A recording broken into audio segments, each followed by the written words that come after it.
ओम शांति। 22 मई 2024 की साकार मुरली है। बाबा कहते, मीठे बच्चे, तुम्हें कर्मातीत बनकर जाना है, इसलिए अंदर में कोई भी फ्लॉ नहीं रहना चाहिए। अपनी जांच कर कमियां निकालते जाओ। प्रश्न: किस अवस्था को जमाने में मेहनत लगती है? उसका पुरुषार्थ क्या है? उत्तर: इन आंखों से देखने वाली कोई भी चीज सामने न आए। देखते भी न देखो। देह में रहते देही अभिमानी रहो। ये अवस्था जमाने में टाइम लगता है। बुद्धि में सिवाय बाप और घर के कोई वस्तु याद न आए। इसके लिए अंतर्मुखी हो अपनी जांच करनी है, अपना चार्ट रखना है। ओम शांति। मीठे मीठे सिकिलदे रूहानी बच्चे ये तो जानते हैं कि हम अपनी दैवी राजधानी स्थापन कर रहे हैं। इसमें सजाएं भी है तो प्रजा भी है। इस राजधानी में राजाएं भी है तो बाबा कहते प्रजा भी है। पुरुषार्थ तो सब करते हैं। जो जास्ती पुरुषार्थ करते हैं वह जास्ती प्राइज लेते हैं। ये तो एक कॉमन कायदा है, ये कोई नई बात नहीं है। इसको दैवी बगीचा कहो व राजधानी कहो।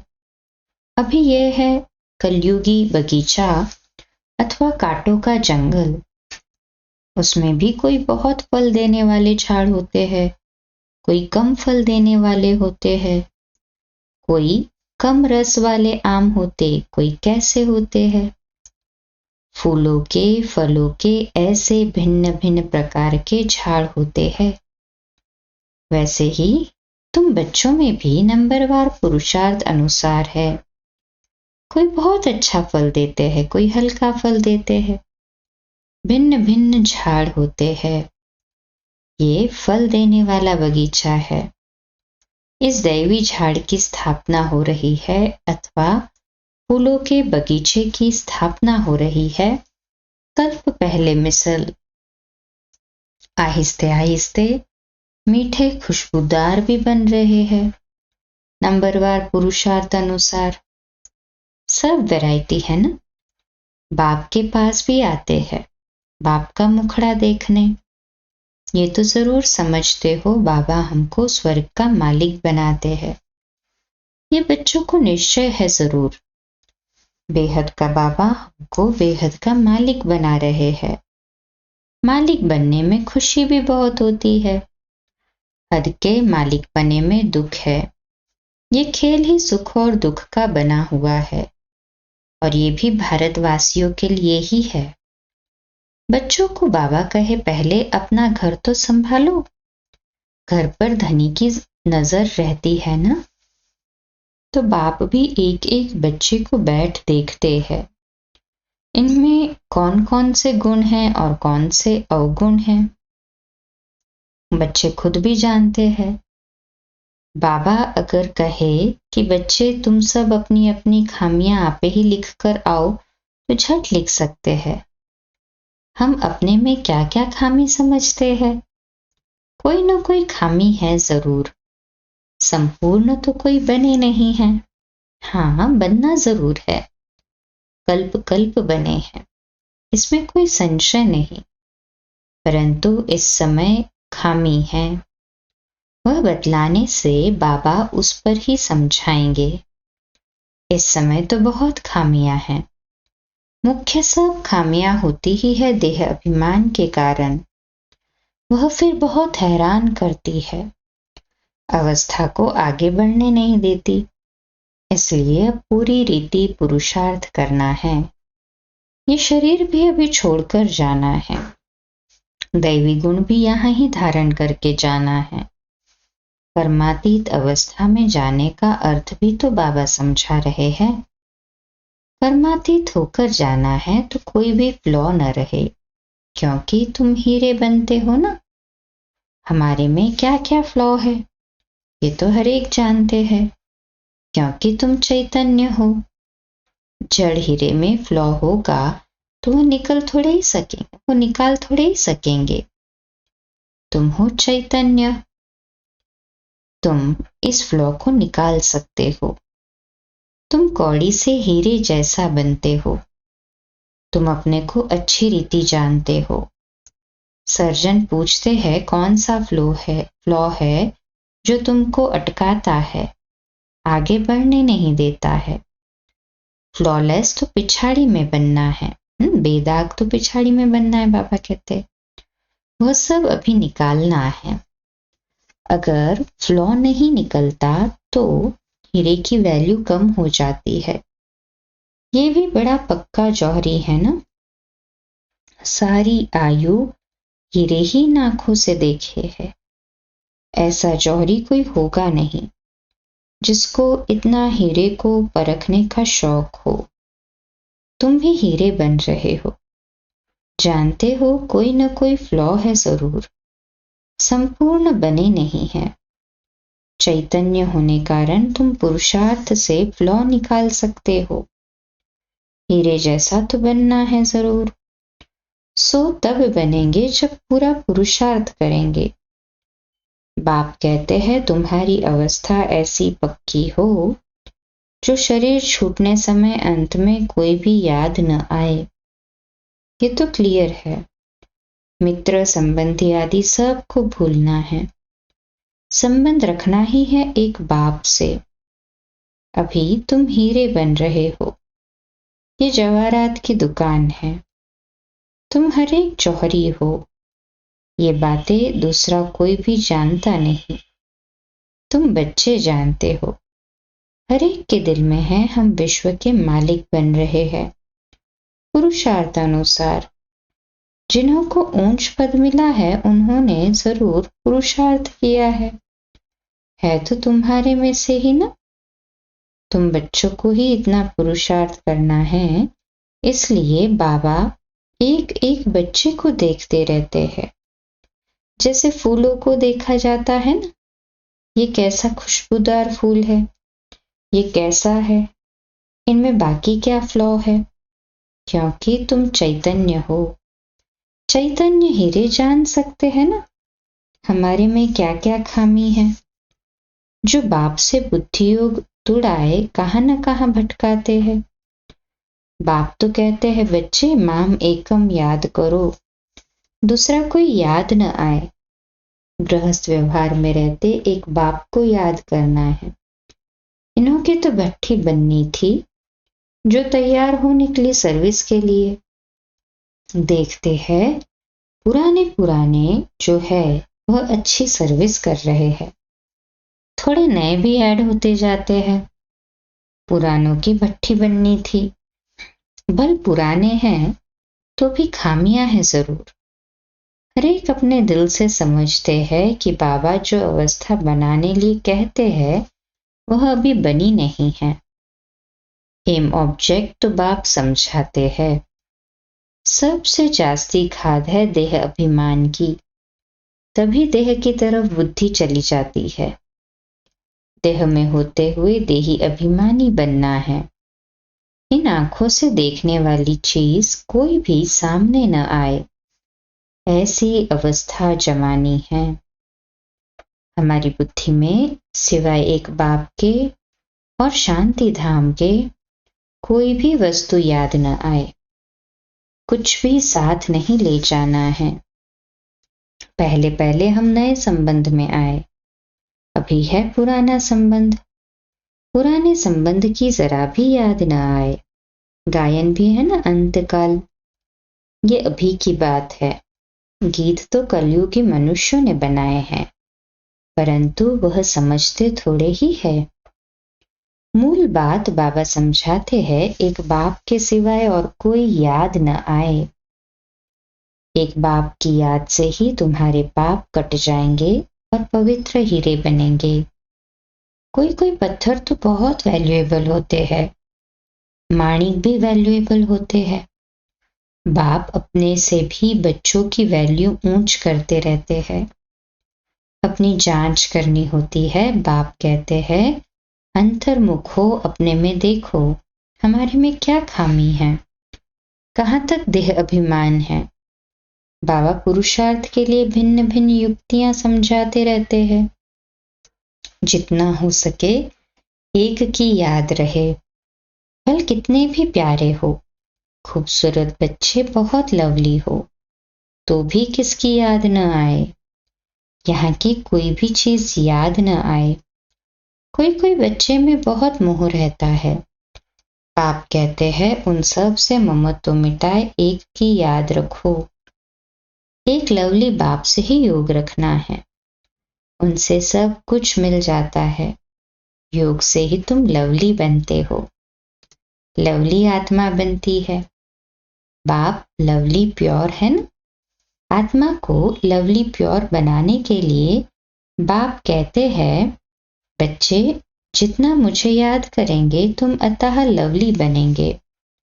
तुम इतने लवली बनते हो जो तुम देवी देवताओं की अब तक पूजा हो रही है। बहुत लवली बनते हो न। आधा कल्प तुम राज्य करते हो और फिर आधा कल्प तुम ही पूजे जाते हो। तुम खुद ही पुजारी बन अपने चित्रों को पूजते हो। तुम हो सबसे लवली बनने वाले। परंतु जब लवली बाप को अच्छी रीति याद करेंगे तभी लवली बनेंगे। सिवाय एक बाप के और कोई याद न आए तो अपनी जांच करो कि बाप को बहुत लव से याद करते हैं। बाप की याद में प्रेम के आंसू आ जाए। बाबा मेरा तो आपके सिवाय दूसरा न कोई, और कोई की याद न आए, माया के तूफान न आए। तूफान तो बहुत आते हैं ना। अपने ऊपर बहुत जांच रखनी है। हमारा लव बाप के सिवाय और कोई की तरफ तो नहीं जाता है। फल कितनी भी प्यारी चीज हो तो भी एक बाप की ही याद आए। तुम सब एक माशूक के आशिक बनते हो। आशिक माशूक जो होते हैं, एक बाप एक बार एक दो को देख लिया बस। शादी आदि भी नहीं करते, रहते भी अलग है, परंतु एक दो की याद बुद्धि में रहती है। अभी तुम जानते हो हम सब आशिक है एक माशूक के। उस माशूक को तुम भक्ति मार्ग में भी बहुत याद करते थे। यहाँ भी तुम्हें बहुत याद करना है, जबकि वह सम्मुख है। बाप कहते हैं माम एकम याद करो तो तुम्हारा बेड़ा पार हो। इसमें संशय की कोई बात नहीं है। भगवान से मिलने के लिए सब भक्ति करते हैं। यहाँ कोई कोई बच्चे तो बहुत हड्डी सर्विस करते हैं। सर्विस के लिए जैसे एकदम तड़फते हैं, बहुत मेहनत करते हैं। ये भी तुम जानते हो कि बड़े आदमी इतना नहीं समझ सकेंगे, परंतु तुम्हारी मेहनत कोई व्यर्थ नहीं जाती है। कोई समझकर लायक बनते हैं, फिर बाबा के आगे आते हैं। तुम समझते हो ये लायक है व नहीं। दृष्टि तो उन्हों को तुम बच्चों से मिलती है। श्रृंगार करने वाले तुम बच्चे हो। जो भी यहाँ आए हैं उन सब को तुम बच्चों ने श्रृंगार कराया है। बाबा ने तुमको कराया है, तुम फिर औरों को श्रृंगार कराए ले आते हो। बाप आफरीन देते हैं, जैसा श्रृंगार किया है ऐसा ही औरों को भी कराते हैं, बल्कि अपने से भी औरों को अच्छा करा सकते हैं। सबकी अपनी अपनी तकदीर है ना। कोई कोई समझने वाले समझाने वालों से भी तीखे हो जाते हैं। समझते हैं इनसे हम अच्छा समझा सकते हैं। समझाने का नशा चढ़ता है तो वो फिर निकल पड़ते हैं। बाप दादा दोनों के दिल पर चढ़ पड़ते हैं। बहुत नए नए हैं जो पुरानों से भी तीखे हैं। कांटों से अच्छा फूल बन पड़े हैं। इसलिए बाबा एक एक को बैठ देखते हैं, इनमें क्या क्या कमी है। ये कमी इनमें से निकल जाए तो बहुत अच्छी सर्विस करे। बागवान है ना। दिल होता है उठकर पिछाड़ी में भी जाकर देखूं, क्योंकि पिछाड़ी में भी जाकर बैठते हैं। अच्छे अच्छे महारथियों को तो फ्रंट में बैठना चाहिए। इसमें किसको धक्का इसमें किसी को धक्का आने की बात ही नहीं है। अगर धक्का आएगा, रूठेंगे तो अपनी तकदीर से रूठेंगे। सामने फूलों को तो देख देख अथाह खुशी होती है। ये बड़ा अच्छा है, इसमें थोड़ा डिफेक्ट है। ये बहुत अच्छा साफ है, इनमें अंदर कोई जंग जमी पड़ी है, तो वह सारा किचड़ा निकालना है। बाप जैसा लव कोई नहीं करता। स्त्री का भी पति में लव रहता है ना। पति का इतना नहीं होता है, वह तो दूसरी तीसरी स्त्री कर लेते हैं। स्त्री का तो पति गया, बस या हुसैन करती रहती है। पुरुषों के लिए तो एक जुत्ती गई तो और कर लेंगे। शरीर को जुत्ती कहा जाता है। शिव बाबा का भी लॉन्ग बूट है ना। अब तुम बच्चे समझते हो, हम बाबा को याद करेंगे, फर्स्ट क्लास बनेंगे। कोई कोई फैशनेबल होते हैं तो जूतियां भी 4-5 रखते हैं। नहीं तो आत्मा की जूती एक है, पांव की भी जूती एक होनी चाहिए। परंतु ये एक फैशन पड़ गया है। अभी तुम समझते हो बाप से हम क्या वर्षा पाते हैं। हम उस पैराडाइज के मालिक बन रहे हैं। हेवन को कहा ही जाता है वंडर ऑफ वर्ल्ड। जरूर हेवनली गॉडफादर ही हेवन स्थापन करेंगे ना। अब तुम प्रैक्टिकल में श्रीमत पर अपने लिए स्वर्ग की स्थापना कर रहे हो। यहाँ तो कितने बड़े बड़े महल बनाते हैं, ये सब खत्म हो जाएंगे। तुम वहां क्या करेंगे? दिल में आना चाहिए, यहाँ तो हमारे पास कुछ भी नहीं है। वैसे ही भल बाहर में घर गृहस्थ में रहते हैं, ये भी समझते हैं सब कुछ बाबा का है। हमारे पास तो कुछ नहीं है, हम ट्रस्टी है। ट्रस्टी कुछ नहीं रखते हैं, बाबा ही मालिक है। ये सब कुछ बाबा का है। घर में रहते भी ऐसे समझो। साहूकारों की बुद्धि में तो ये बातें आ न सके। बाबा कहते हैं ट्रस्टी हो रहो, कुछ भी करो, बाबा को इशारा देते रहो। लिखते हैं बाबा मकान बनाऊं, बाबा कहेंगे भले बनाओ, ट्रस्टी होकर रहो। बाप तो बैठा है ना।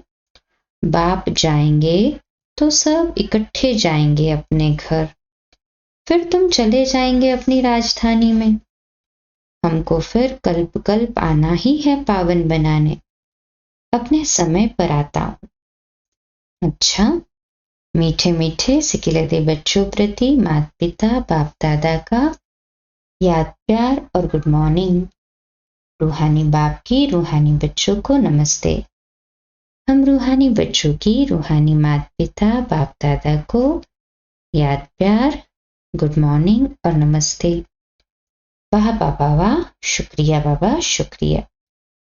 धारणा के लिए मुख्य सार है, पहली पॉइंट, सभी से ममत्व निकाल एक लवली बाप को याद करना है। अंतर्मुख हो, अपनी कमियों की जांच कर निकालना है। वैल्यूएबल हीरा बनना है। जैसे बाप ने हम बच्चों को श्रृंगार किया है, ऐसे सब का श्रृंगार करना है। कांटों को फूल बनाने की सेवा में लग जाना है। ट्रस्टी होकर रहना है। आज का मीठा वरदान, ब्राह्मण जीवन में एक व्रता के पाठ द्वारा रूहानी रॉयल्टी में रहने वाले संपूर्ण पवित्र भव। तो आज का स्वमान, मैं संपूर्ण पवित्र आत्मा हूं। मैं संपूर्ण पवित्र आत्मा हूं। विश्लेषण, इस ब्राह्मण जीवन में एक व्रता का पाठ पक्का कर प्योरिटी की रॉयल्टी को धारण कर लो, तो सारे कल्प में ये रूहानी रॉयल्टी चलती रहती है। आपके रूहानी रॉयल्टी और प्योरिटी की चमक परम धाम में सर्व आत्माओं में श्रेष्ठ है। आदिकाल देवता स्वरूप में भी ये पर्सनैलिटी विशेष रही है। फिर मध्यकाल में भी आपके चित्रों की विधि पूर्वक पूजा होती है। इस संगम युग पर ब्राह्मण जीवन का आधार प्योरिटी की रॉयल्टी है। इसलिए जब तक ब्राह्मण जीवन में जीना है तब तक संपूर्ण पवित्र रहना ही है। स्लोगन: आप सहनशीलता के देव और देवी बनो तो गाली देने वाले भी गले लगाएंगे। अच्छा, आज का अव्यक्त इशारा है, आप श्रेष्ठ आत्माओं के हर संकल्प में सर्व के कल्याण की, श्रेष्ठ परिवर्तन की, वशीभूत से स्वतंत्र बनाने की दिल की दुआएं व खुशी की मुबारक सदा नेचुरल रूप में दिखाई दे, क्योंकि आप सभी दाता अर्थात देवता हो, देने वाले हो। अच्छा, कम बोलो, धीरे बोलो, मीठा बोलो, सत्य बोलो, सोच समझकर बोलो, निमित्त भाव, निर्माण भाव, निर्मल वाणी। ओम शांति।